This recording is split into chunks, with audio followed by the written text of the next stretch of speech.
your first alert weather with meteorologist Eric Burke.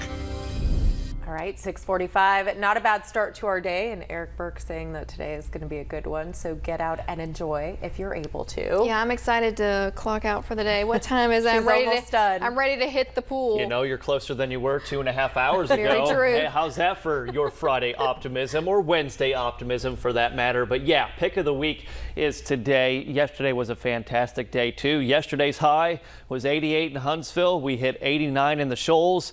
Guess what today brings? 88 and probably 89, maybe 90 in the Shoals today, but that is still a hot day. It's just not going to be terribly humid, and we've had more and more of that summer-like feel with the heat and humidity. And believe me, when you look at your 10-day forecast, there is plenty of that heat and humidity moving forward. Now, tomorrow is what we're calling kind of that transition day. The humidity levels will be on the rise. High temperatures will hit the upper 80s, but before we see those showers and storms popping up, which will be isolated, it will actually feel more like low to mid 90s. So that's when you start sweating, and you never really stop until you're back in the air conditioning. By Friday, same time frame, afternoon, evening, we're expecting scattered showers and storms to develop. At least looking at our weather pattern, unlike what we saw through the entire month of May as well as early June, these won't be organized threats of strong to severe storms. These will be more kind of that chaos theory. Hot, humid during the afternoon. Inevitably,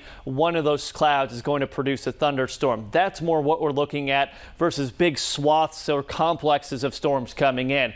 A peaceful morning out in the Shoals. I know some of you in northwest Alabama have some dense fog. Yesterday morning at this time, we couldn't even see Wilson Lake or Wilson Dam. Another great example. This is going to be a popular spot probably through the day today. And as we head into Father's Day weekend, the ever beautiful Lake Gunnersville there in City Harbor.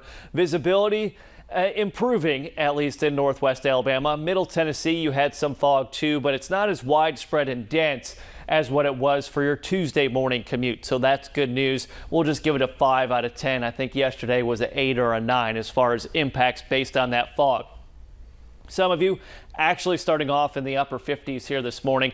Very refreshing start. I mentioned this earlier. Maybe take the dog for an extra long walk here this morning, because moving forward, each morning is going to get muggier and muggier. High temperatures today will be right around average in the mid 80s. Very little wind as we go through the day today. It's going to feel kind of stagnant, but still with the lower humidity, far more tolerable than what we typically see. High temperatures will reach the mid to upper 80s. Tomorrow, transition day, increasing humidity, all that moisture coming up from the Gulf as early as lunchtime. We start to see those isolated to scattered showers and storms. Keyword being isolated. It will be very difficult all the way through the weekend to predict when and where these storms will develop, but likely favoring the afternoon and evening hours. Wettest, most active day of all, unfortunately, probably going to be Father's Day Sunday itself.